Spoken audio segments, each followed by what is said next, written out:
yasohotse inkuba yakubise ibintama zose ziraregita ngunda ngo kivuga uravuga ngo murabizi bozangamiye zawe ngo basebe yango bahaciye urazi kumukuma urabungere bose baragenda baraza ngo ni barazando ngo bose zagiye iyo baravuga ati nta kundi tanavuye mu nda ya mama nambaye ubusa nzosura mu nda y'isi ataco ntwaye ngo mugabo gumanyiza abantu umucunguzi wanje nzomubona ngo haza inshuti ziwe ngo batatu bavuye kure cyane bose baramwitegereza bamara iminsi batarya babonye ibyago yari afise ngo umugore we ngo ibyago ntibyashitse umugabo ngo ntiyaretse Imana ibyago byakomeje biza ku buryo ngo umubiri we mushizeho agira ibihute hose ngo yicara ahantu ku munyota aguma afata inkono murayizi n'urujo arayimena yarashaka kwiyagaza mu mugongo agasagara yiyaganisha urujo no ku mugongo umugore amwitegereza n'ubwo ati umugabo wanjye ari umutunzi unasiga n'umukene n'ibigwara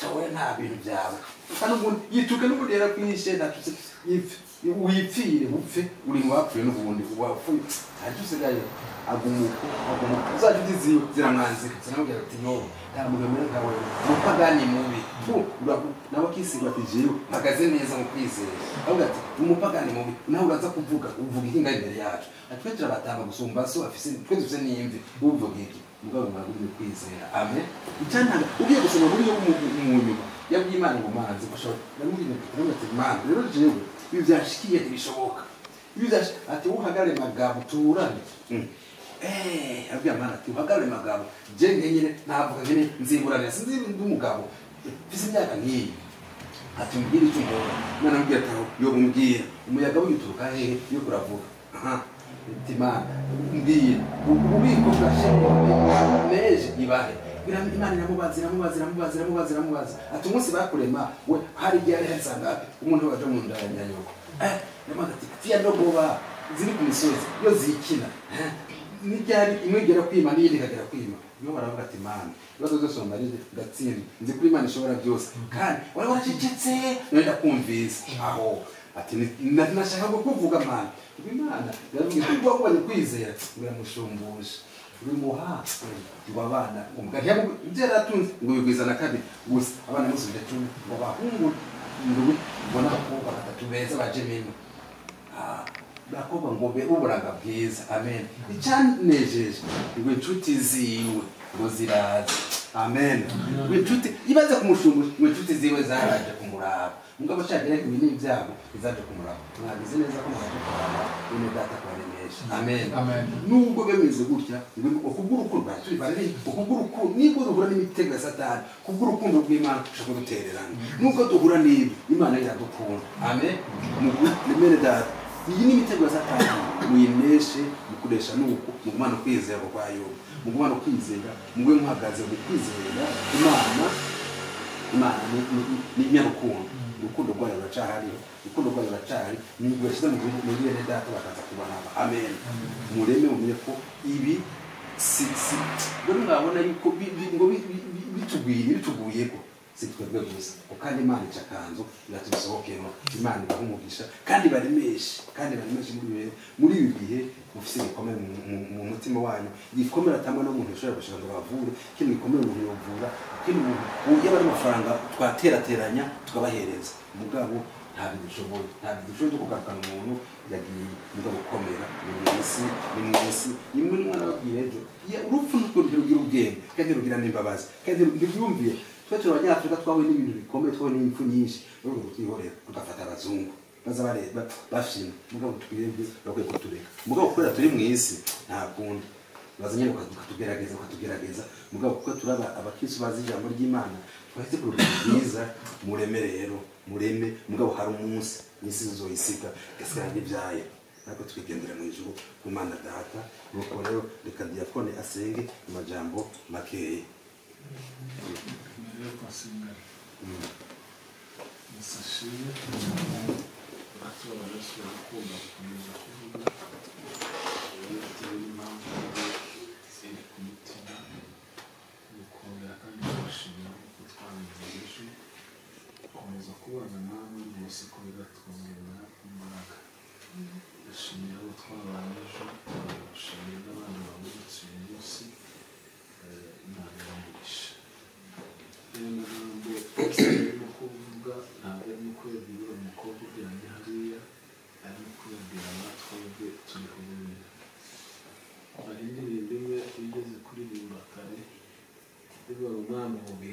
wacu ni nk'umunsi n'uburanga buke cyane n'amacyaha tumuyizi buri muntu ashobora kubitekerezaho nubwo bafite imyaka ingana gutya abafite mike n'abafite myinshi ariko kandi ugereranywa n'igihe gitaho aho twemera tukaririmba iyo ndirimbo twese kandi mu kuririmba kudutekereza uri yewe igihe cyiwe yakarangije wowe umunsi uri hano kandi uyiririmba ariyo witekereza ku giti cyawe uti se igihe canje kibaye gitoya kuko ururimi nzavuga bizimfashe n'ubuti bizogenda gute iherezo ryanje ryobirihe uko turi hano biza biduha isomo ryo kugira ngo tubashe kwirekebesha n'ubutare kwikosora cyangwa se kwikosora kugira ngo umenye uko uhagarara kuko nawe isaha yawe ushobora kugera umwanya wawe ushobora kugera sinzi ndabarangiye ari mutoya namugingo bwacu ni ku munsi nibuke byose nibura amashanyarazi kandi ibyishimo zabwo birashira mudahinduka tuguma kandi ibyishimo zabwo birashira mudahinduka tuguma gumana nanjye kuko umusuku dore burije mwami ndagushaka nimbura abandi bose bo kumfasha tugumane mwami tugumane nimbura abandi bose bo kumfasha tugumane mwami tugumane umazi yose bagushaka mwami iyo satana teyangwana ntawundi mfite ubasha kuntabara tugumane mwami tugumane ntawundi mfite ubasha kuntabara tugumane mwami tugumane iminsi yose bagushaka iyo satani ntiyanganya ntawundi mfite ubasha kuntabara tugumane mwami tugumane ntawundi mfite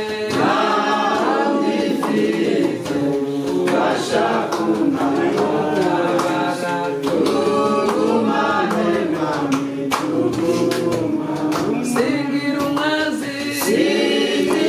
umwanzi n'umwe turi kandi amakuba ntambabaza ibyorezo rupfu yaraciye byose ni byiza nituguma intorezo rupfu yaraciye byose ni byiza nituguma amaso narembanga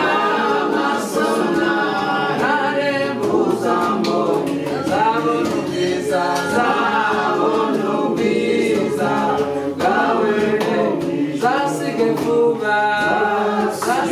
vuba mwijima wo mwisi no mwipfa ryanjye tuzaguma zasige vuba mwijima wo mwisi no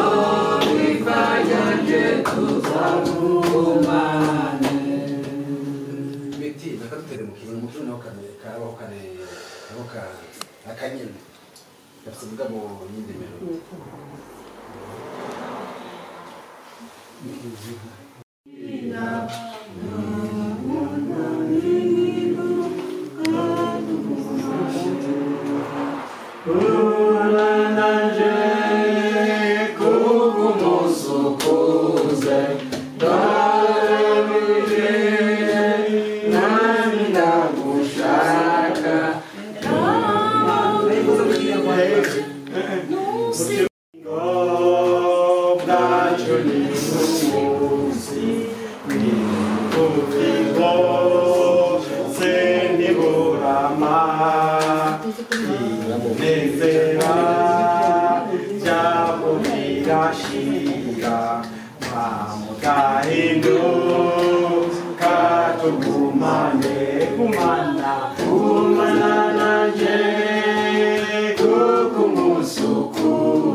abatambutse uyu mwanya ntibashobora kugushima kandi nubwo bagushima ntabwo tuzi uburyo bari kugushima ariko twebwe Mana kuko twizeye ijambo ryawe ritubwira ngo mu bibaho byose duhore dushima mwami nubwo tugushima tuguhimbaza turi mu cyumba tudakunze, turi mu cyumba tutifuza kubamo, ariko muri gahunda yawe washimye ko aya masaha tuba turahamana. Mwami wowe wabikoze igihe wasangaga Ana ukanamwisubiza, Uwiteka umwisubiza ubona ko Mana utifuza ko yaza muri iyi si bayituremo imwanduze, atanduzwa n'ibiyiberamo. Ushima Uwiteka ko yakambara ubwiza bwawe, kuko tuzi neza ko abera mwami bazabana n'Imana, bazabana nawe mwami, kandi bambaye ubwiza bw'Imana mu mahoro, mu byishimo no mu munezero. Niyo mpamvu natwe Mana turi muri iki cyumba tugusabye Uwiteka ngo ukomeze ababyeyi ba Ana, ukomeze abavandimwe, ukomeze inshuti, kandi uyu mwanya turimo udutere Uwiteka kugukunda no kugushakana umwete, kugira ngo natwe iminsi mikeya dufite mu isi, kuko ubugingo bwacu ni bugufi, kandi wateganyije ko tunyura mu rupfu kugira ngo tugusange twambare ukudapfa. Mana uyu mwanya uduhe natwe utekereza ku buzima bwacu. Abana batoya baragenda mwami, bidutere natwe ni ukuri kukwizera, kandi udukomeze muri ibi bihe nk'ibi ngibi turimo, ibi bihe biba bitoroshye, ibihe Satani agendera umuntu akaba yamwiheresha, ariko twe turakwizeye ko byose ubihinduramo umunezero. Mu muryango turakwizeye ko mwami wagira icyo ukora, mwami ukabagirira neza. Tubonye urugero rw'umugaragu wawe Yobu, kuko yakwizeye, ni ukuri mwami ibyari agahinda umubabaro wabihimbiyemo umunezero. Niko dusengeye uyu muryango mu izina rya Yesu. Uwiteka ngo ibi bihe wowe nk'Imana ufite ububasha, wowe nk'Imana ufite imbaraga, wowe nk'Imana mu kiganza cyawe hari byose, ko wabihinduramo umunezero Mana. Mu bana ni ukuri bakibaza byinshi, ariko wowe nk'Imana wabagenderera ukabihinduramo umunezero. Uwiteka ukabarinda kwiheba, kwiganyira, ahubwo tukareba mu ijuru, kuko niho tuzasanga abacu.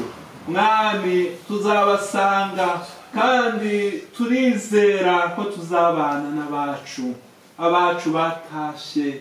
Mwami Yesu ubu bari kumwe nawe bishimye, bambaye budapfa, bambaye umubiri utarwara, utababara, utiheba, mu munezero. Natwe rwose uko bwije n'uko bukeye uje uduha kuhatekereza, bizatuma dutsinda urupfu, bizatuma natwe twifuza kugushaka Mwami, kandi natwe tuzi neza ko iyi nzira tuzayinyura, maze icyo gihe bitume tutiheba, bitume tutiganyira, bitume tutabunza umutima, bitume umwijima uhunga Mwami, kuko nuko ubikora n'akanya gato tukongera guhura n'abacu.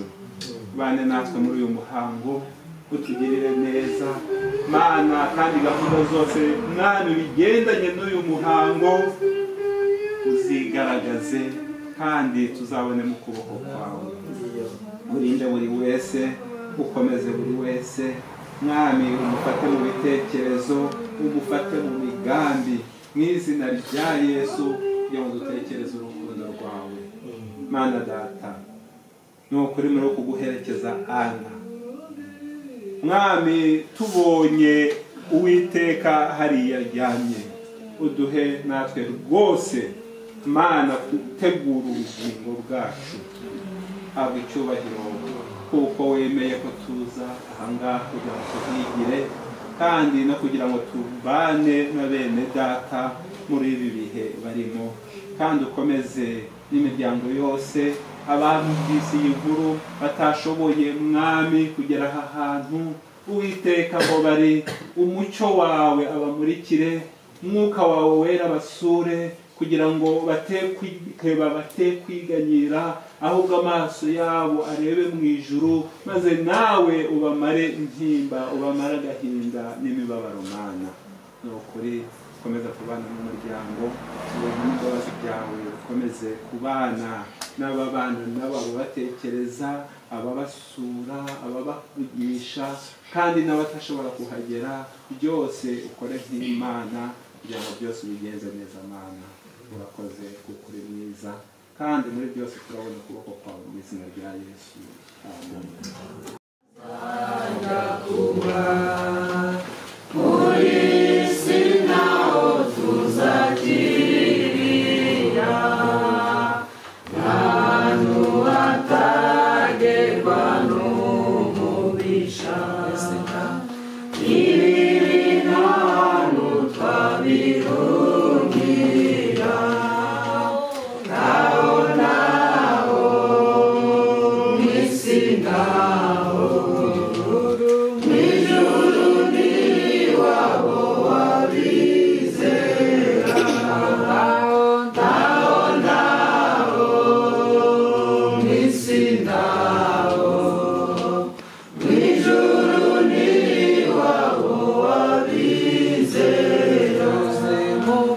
tuzimuka mwisi tugere iwacu, naheza twubakiwe n'umukiza. Kumana yacu hari amazu menshi, yubakanywe isuku tutarabona. Iyo niyo iwacu, n'ubuturo bwiza tuzahoramo. Iyo niho iwacu, n'ubuturo bwiza tuzahoramo. Yesu niwe ugira amahoro meza. Urupfu n'ibyago ntibubitsi, abashaka ubugingo budashira. N'inkumi zigira zabarengera, muze mwese dushengere ijuru tuzimana n'umukiza. Muze mwese dushengere ijuru tuzimana n'umukiza. Yesu ni ugira amahoro meza. Urupfu n'ibyago ntibubitsi, abashaka ubugingo budashira. N'inkumi zigira zabarengera, muze mwese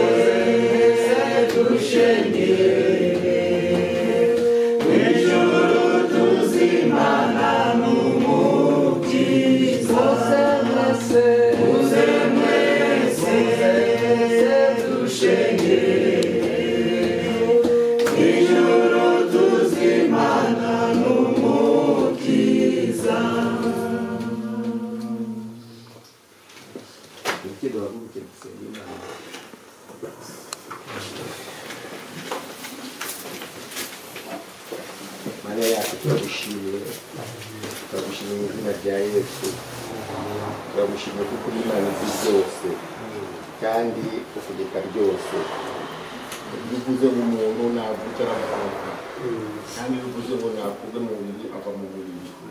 Mwami Yesu niyo mpamvu turi aha ngaha rero, ariko turi muri ibi yaririmbye aravuga ngo maze niba ngiye gupfa ngo nzagira ibyishimo bitavugwa kuko nzabona ihirwe ngeze mu ijuru. Mana turagushimiye kuko dufite amasezerano yo kuzongera kubona uyu mwana, uzamubona igihe nikigera abapfuye bazutse. Mwami turagushimiye kuko uri Imana y'abazima bariho ukaba n'Imana y'abapfuye, kuko iyo dupfuye turi mu gakiza tuba dusinziriye. Igihe kimwe tuba twiteguye ko tuzumva impanda ivuze maze tugakanguka tukagusanganira. Mwami Yesu turagushimiye rero kuko uri Imana izi byose kandi ishobora byose. Dusabe uyu muryango nanone kugira ngo ukomeze kuwufasha no kwihanganisha muri ibi bihe bitoroshye. Kubura uwawe ntabwo ari ibintu byoroshye, birabikomeye cyane, ariko turabasabiye kugira ngo bakomeze bafashe ubihanganishe, kandi tukweretse gahunda y'ejo kugira ngo uzayiremo uzigaragaze. Mwami Yesu uzatugire neza kuba dutangira turangije, ubwo rero tugiye no gutandukana ugendane natwe, utume igisa n'ikibi, utegure imitego y'umwanzi mu nzira, ntihagire inkuru mbi twumva, ahubwo twese twemeze guhurira imbere yawe tugushima tuguhimbaza. Urakoze Mwami kumva gusa kandi kutwitaho mu izina rya Yesu.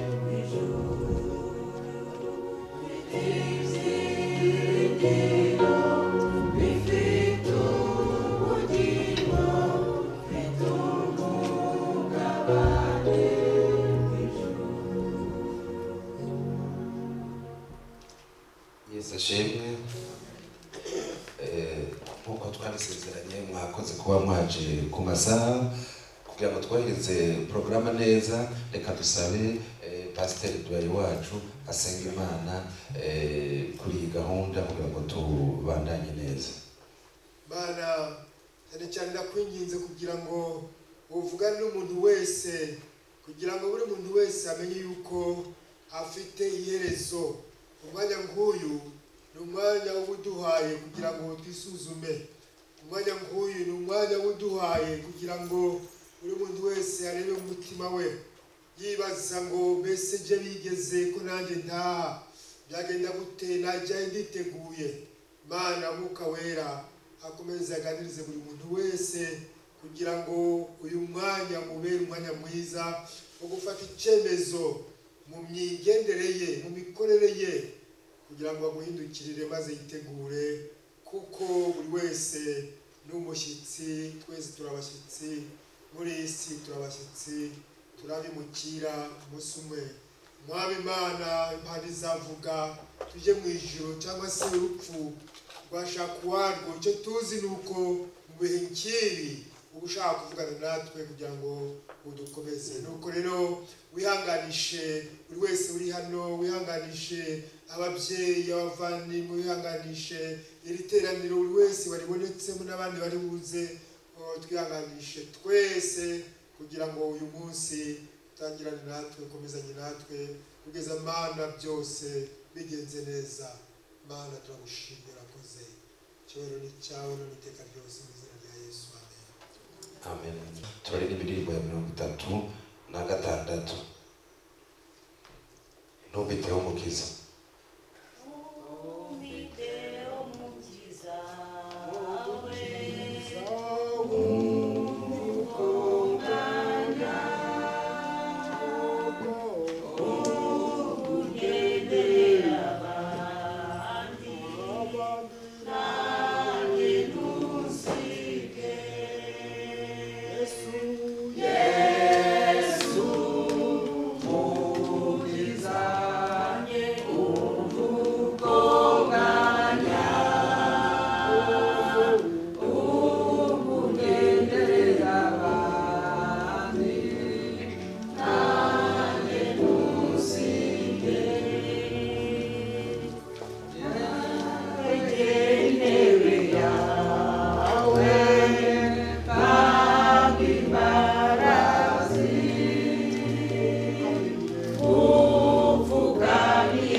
Thank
kubusangira gatoya ijambo ry'Imana umwanya mutoya dukore ku mwanya nivyo vyiza.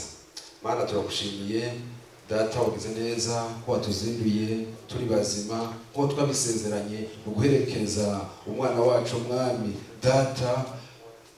Umwana w'umuntu nta majambo afise yo kuvuga ngo ahumurize ababuze, ahumurize abavyeyi, ahumurize abavukanye, ahumurize abantu bose bari ngaha mwami. Muko bw'ijambo ryawe rishobora gukora ku mitima yabo mwami, bagahumurika bagira ivyizigiro bizima data. Turakwiyeretse rero twize mu maboko yawe mwami, turabantu buntu data wari uvuga kugira ngo ijwi ryawe ryumvikana mwami. Ushigwe hejuru umwana w'umuntu acishwe bugufi, ni mu izina ryawe mwami Yesu mbese ndabishima. Amen.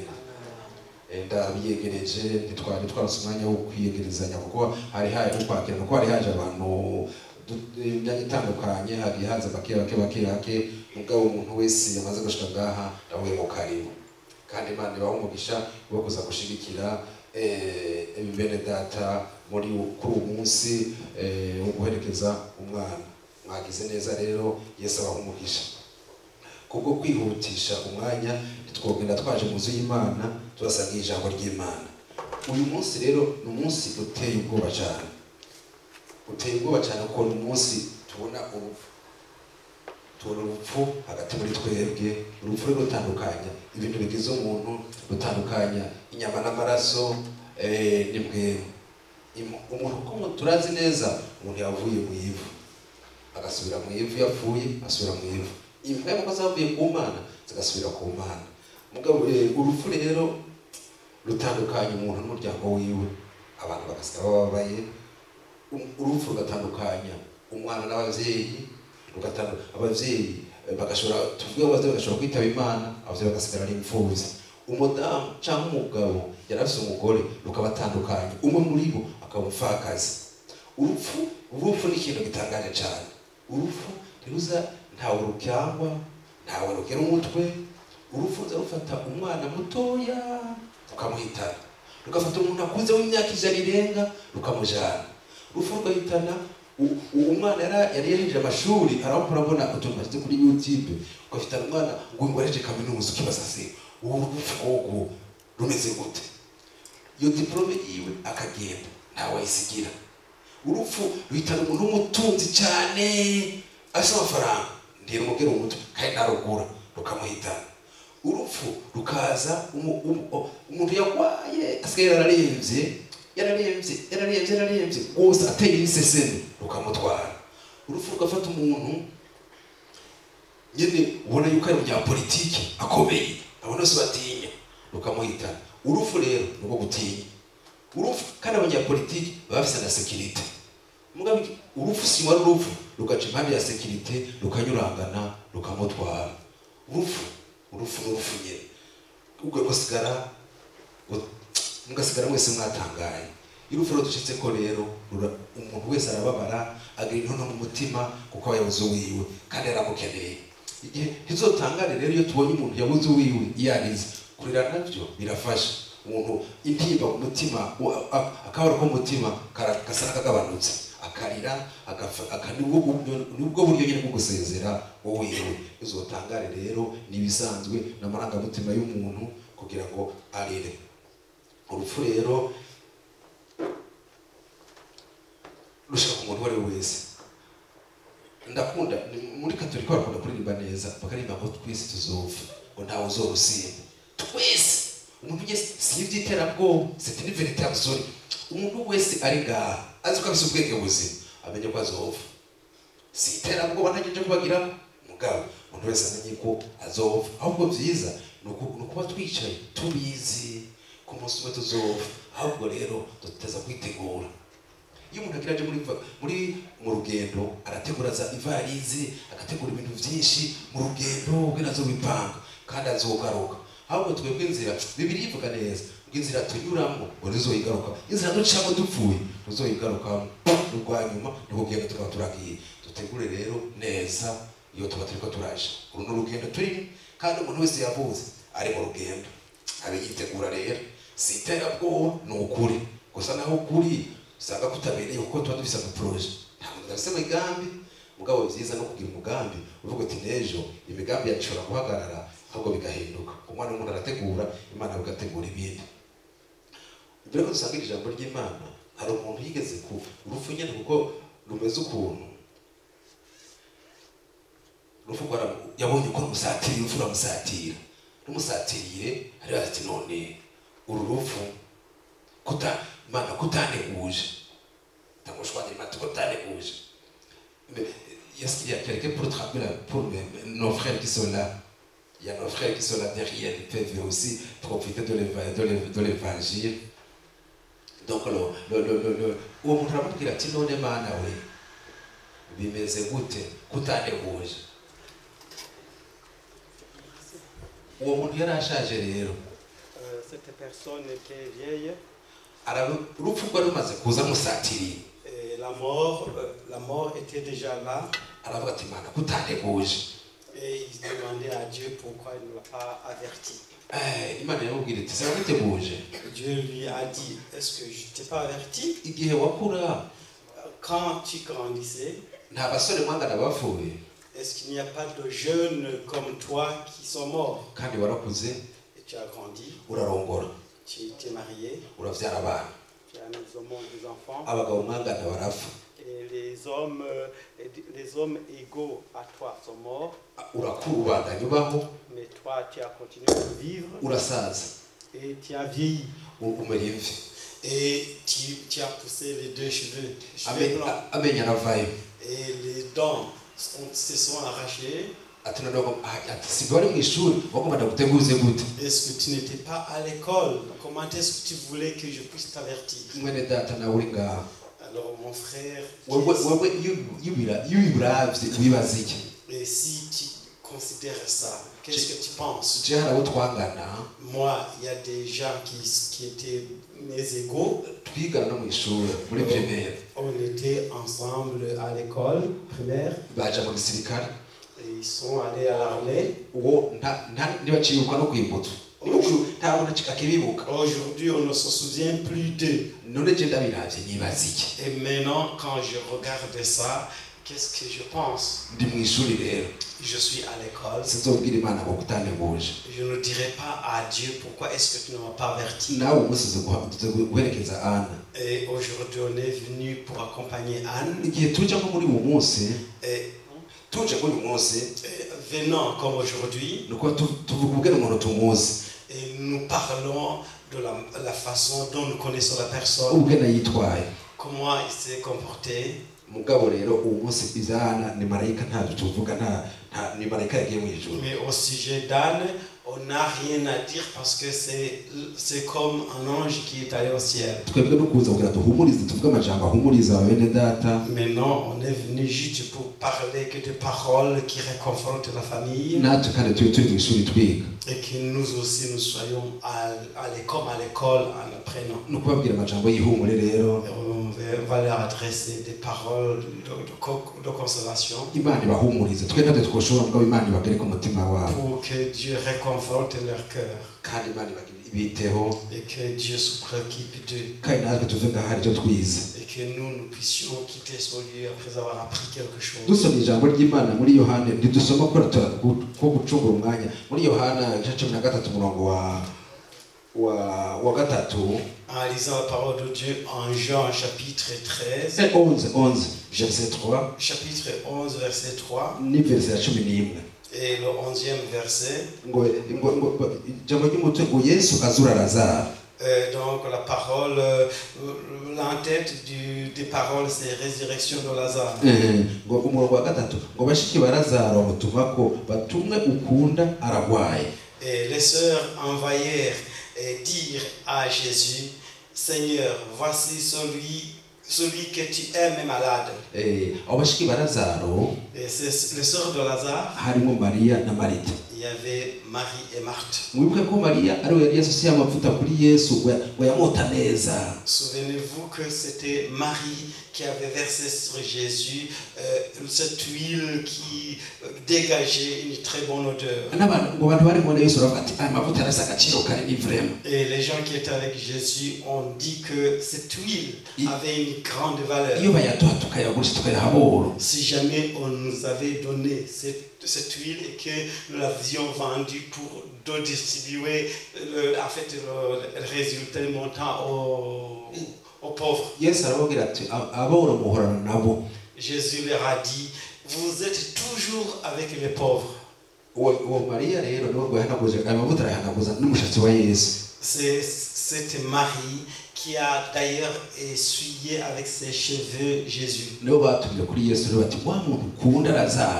Ce sont ces gens-là qui ont invité Jésus disant, la personne que tu aimes, Lazare, il est malade. Au verset 11, après ces paroles, il a dit aux disciples encore, Lazare, notre ami, dort. Et mes frères et sœurs, même nous aussi un jour, nous nous endormirons. Et quand nous serons endormis, Jésus, il va nous réveiller. Quiconque est ici sache qu'un jour il va s'endormir. Et le signe vraiment très évident,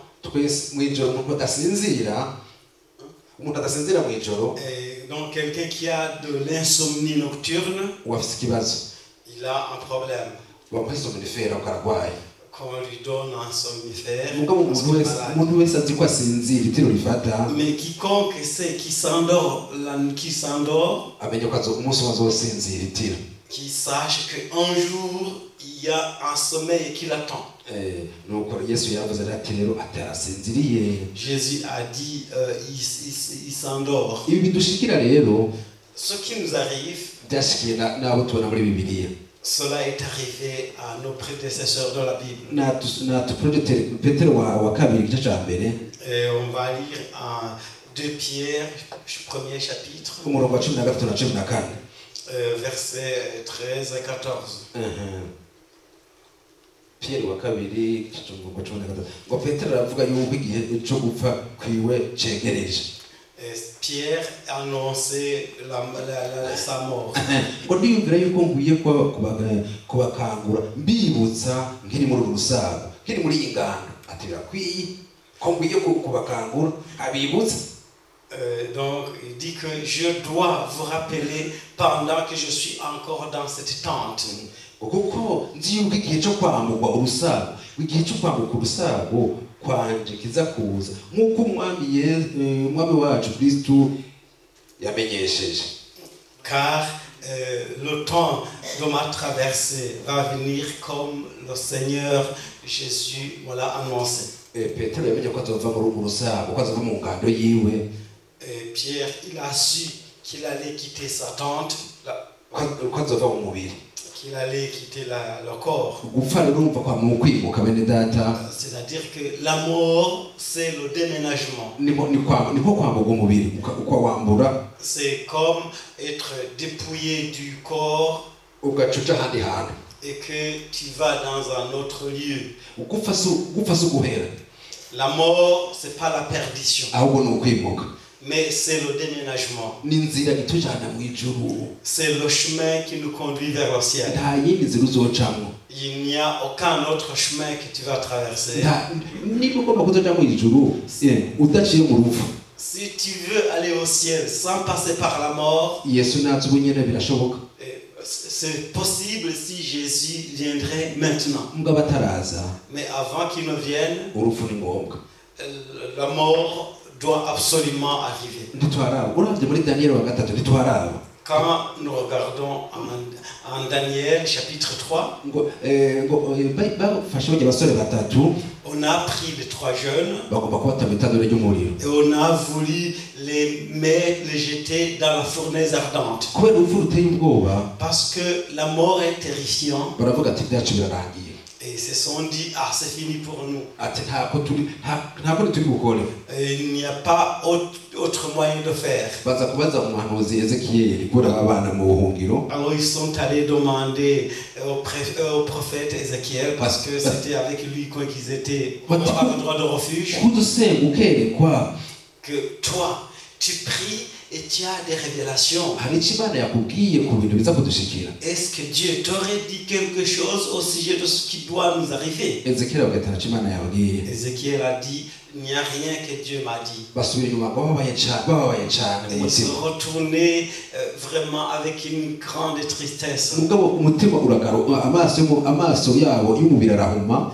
Mais leurs yeux spirituels se sont aveuglés. baravuga bati ibyo ari byo byose Mais ils ont dit, quoi qu'il en soit, bishoboka yuko ari inzira yo kuja mu ijuru duciye mu muriro. il est possible que ce soit ce chemin-ci que nous allons passer pour aller, pour mourir. kubera ko kwizera rero À cause justement de cette foi, Imana yarabasanze irabatabara. Dieu les a visités, il les a secourus. inzira zo kuja mu ijuru ni nyinshi bene data. Il y a beaucoup de possibilités pour aller au ciel. turabe abifilipi bambaye igice ca abifilipi igice ca mbere umurongo wa 21 gushika 23. Et on va regarder en Philippiens chapitre 1 verset 21. chapitre 1 verset 21. ijambo ry'umutwe sinzi ko ririmo ijambo ry'umutwe kubaho canke gupfa Pawulo avyita kimwe. C'est-à-dire vivre ou mourir, Paul les nomme de la même manière. kuko umurongo 21 kuko kubwanje kubaho ari Kristo kandi gupfa ari inyungu. Au verset 21 il dit, car Christ est ma vie et la mort m'est un gain. ariko nambari ukubaho mu mubiri icyo kizanyamira imbuto z'igikorwa kandi sindi cyo bitanga. Mais s'il est utile pour mon œuvre que je vive dans la chair, je ne saurais dire ce que je dois préférer. murongo 23 ngo ndazazaniwe muri ivyo bibiri. verset 23, je suis pressé des deux côtés. kuko nifuza gutaha ngo mbane na Kristo kuko arico kirushirije. J'ai le désir de m'en aller et d'être avec Christ, ce qui de beaucoup est le meilleur. Murabona bene data ko urupfu ruteye ubwoba. Vous voyez que la mort est terrifiante. Pawulo yari muri prison i Roma. Ici, Paul était emprisonné à Rome. Yandika urwandiko. Et il a écrit cet épître. Kuko umubabaro w'umubiri, à cause de la souffrance physique, aravuga ati nifuza gupfa. Nibyo biri inyungu kuri jewe. Il a montré qu'il préférait la mort. Ati kubera ko abwiriza ubutumwa bwiza, mais à cause justement de l'œuvre de l'évangélisation, ati ni inyungu.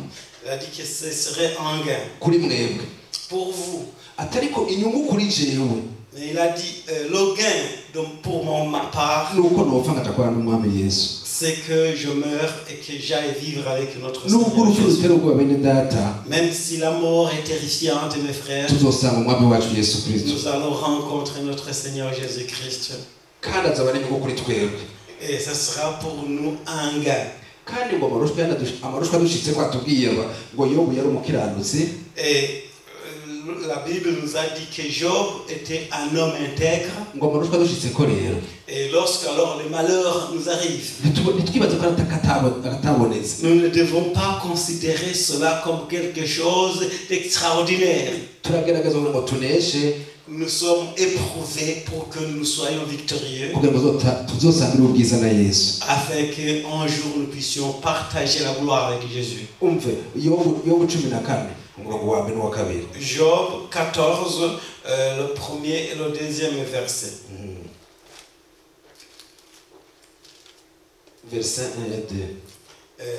Donc, verset Job 14, le premier et le deuxième verset. Umuntu yavyawe n'umugore amara iminsi mike cyane kandi aduduriwe n'amagogo.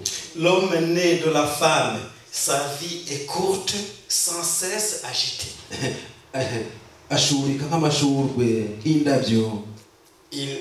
Donc il naît et il est coupé comme une fleur. Maze agacibwa ahita nk'igitutu maze agacibwa. Murabaze kubona igitutu?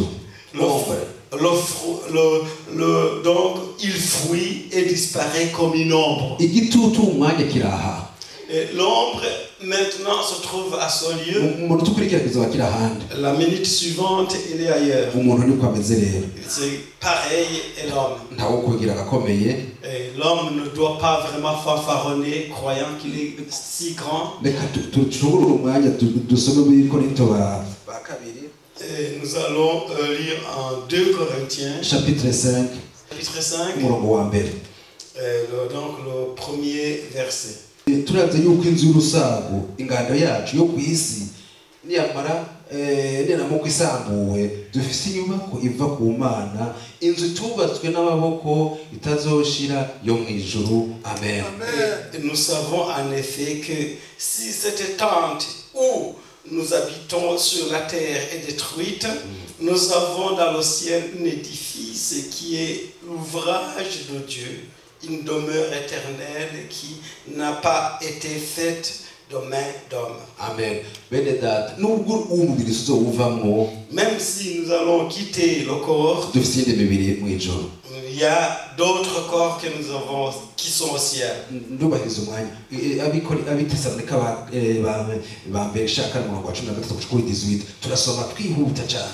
Et nous allons lire en 1 Thessaloniciens. Chapitre 4. 1 Thessaloniciens, chapitre 4. Verset 13 jusqu'à 18. Donc on va lire du 13e verset au 18e.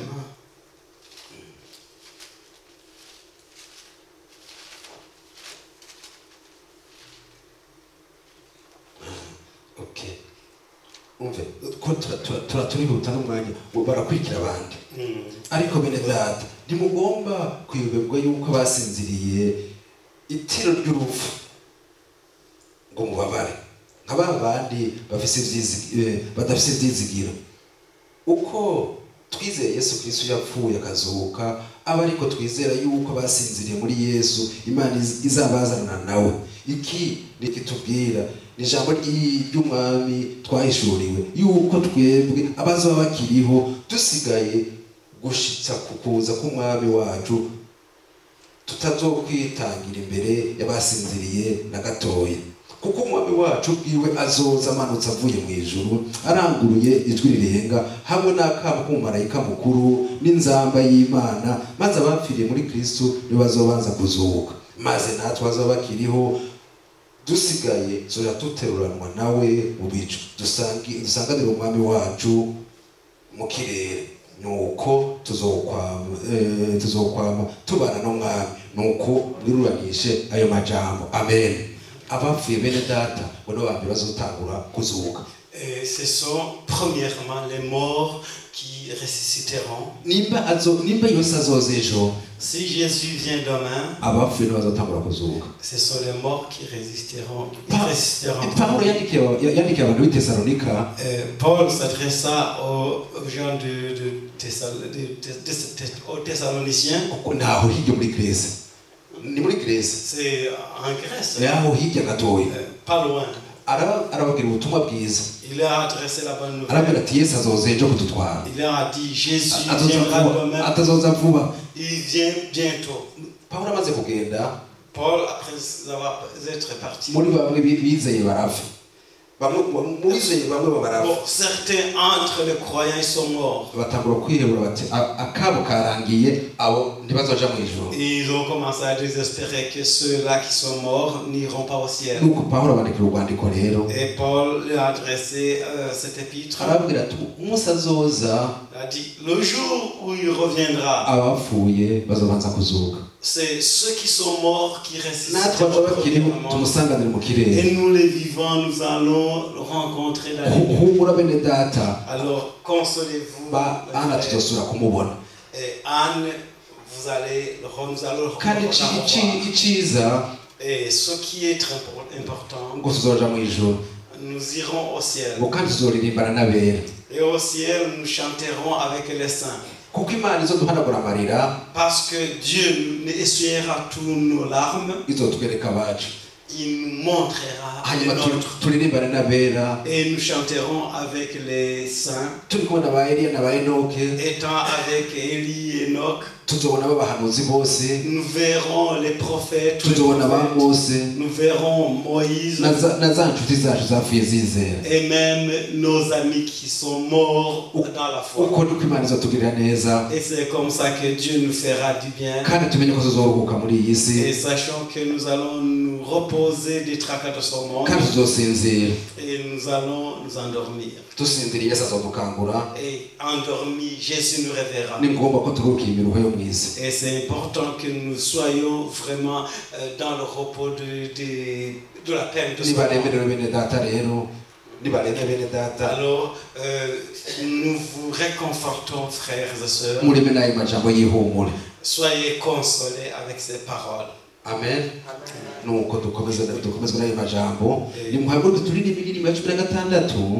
Et mettez-vous debout, on va chanter le chant numéro 16. Et on va prier. Vous allez vous mettre debout et puis on va chanter le chant 16.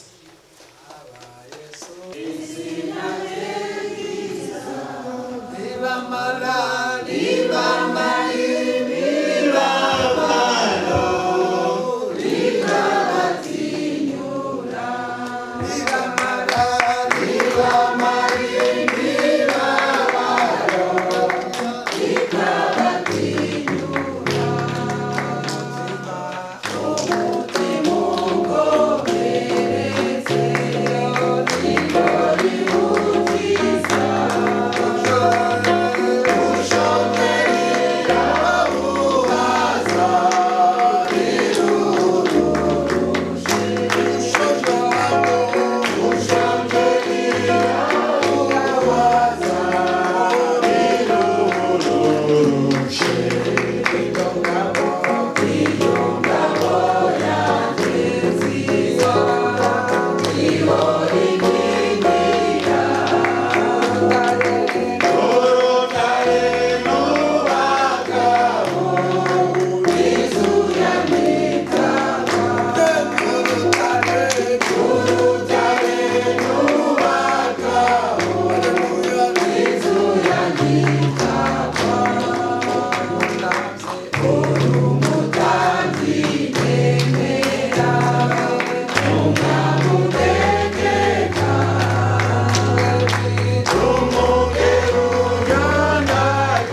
dans ce moment de recueillement, Seigneur, où nous sommes là pour accompagner le corps d'Anne. Au nom de Jésus, nous savons, Seigneur des Seigneurs, que c'est un chemin que toi-même, Seigneur, tu as prévu. Et comme la parole que nous venons d'écouter nous l'a bien précisé, Seigneur, c'est un rendez-vous qui est attendu pour tout le monde. Au nom de Jésus, nous voulons que tu nous assistes. Nous voulons que tu assistes la famille et que maintenant, Seigneur Tout-Puissant, nous allons partir. Nous voulons que vraiment tu gères tout le parcours et que tu assistes tout à chacun et que le réconfort continue à agir dans nos cœurs, dans les cœurs de la famille, dans les cœurs, Seigneur Tout-Puissant, de ceux qui se sentent maintenant, Seigneur, dans la tristesse, mais tu es le grand réconfort. Merci, car tu es là. Au nom de Jésus, on va prier. Amen.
Je vous invite à suivre le véhicule, s'il vous plaît.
twabivuze turi mu nzu y'Imana twavuze nk'umuntu Imana irema Adamu yafashe umubumbamo Adamu imugira nk'umuntu bisigura ko mu nyuma imuhomekeramo ivemo abo muntu muzima bisigura ko umuntu yambaye mu mubiri asubira mu ivu n'ubundi aho yaturutse ivemo igasubira ku Mana aho yaturutse ngo twabiganiriye ubu rero tujya guherekeza Ana ubwa nyuma umubiri we tuwushyire ngaha mugabo tumenye ko ihema yiwe iri mu ijoro kandi igihe tutazi mugabo Imana dadizi byose tukamubona ukundi nuko rero reka dusabe pasiteri bya yasoze Imana hanyuma dusezere umwana wacu ubwa nyuma Imana kandi ifashe imitima y'ababuze Imana ibihanganije ibaremeshe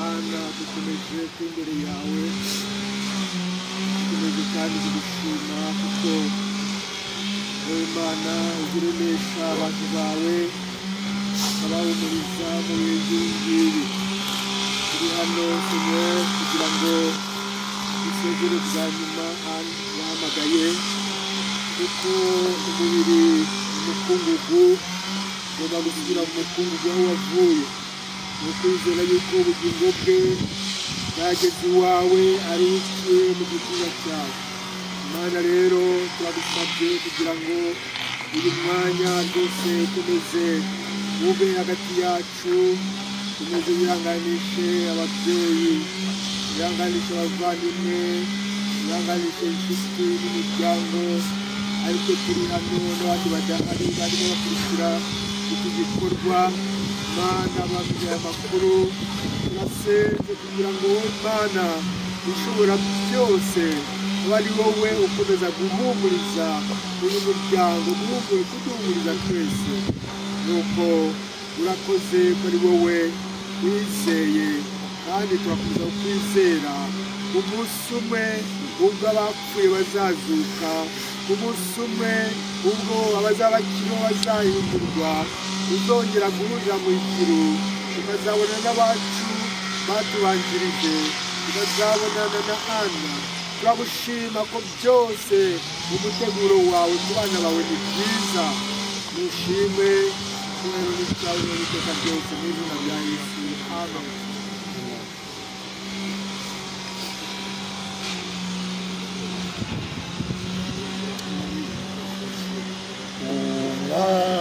mageze ku irembo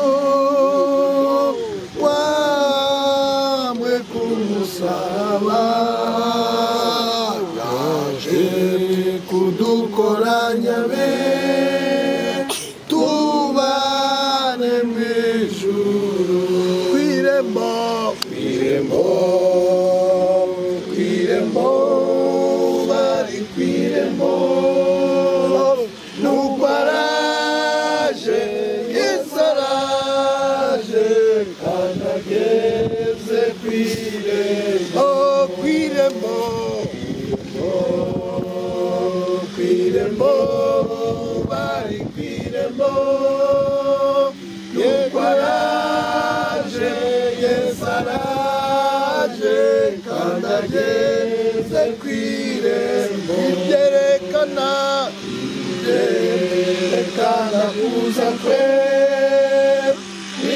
niruta kuboneka agiye kutugarura ubaho kw'iteka kw'irembo kw'irembo kw'irembo bari kw'irembo nuko araje Yesu araje kandi ageze kw'irembo kw'irembo kw'irembo kw'irembo bari kw'irembo haleluya nuko araje Yesu araje kandi ageze kw'irembo ntiyazabura azabura intambara ntabwo amahoro azahora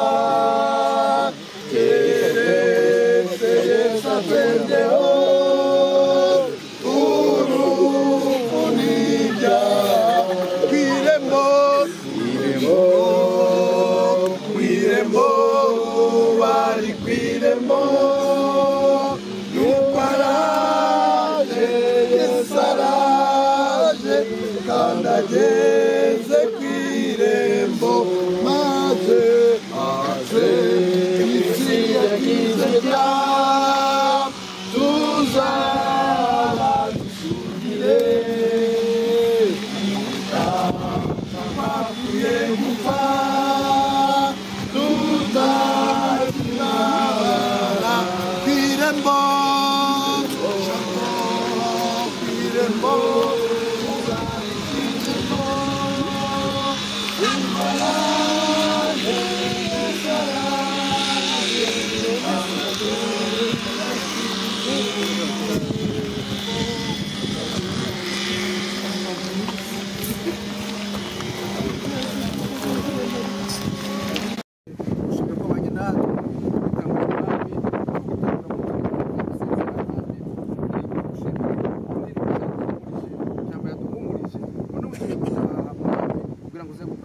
turakwinga ngo n'ubu duherekeze cya kibanza cyawe cyiza tubane natwe mwami no mu bindi bigiye gukurikira mwami turakwiyegereje ubu hagati yacu cyane ngo uratwegere gusubira impuzu twambaye mwami uwo mitima yacu udufashe mwami uzo gukoze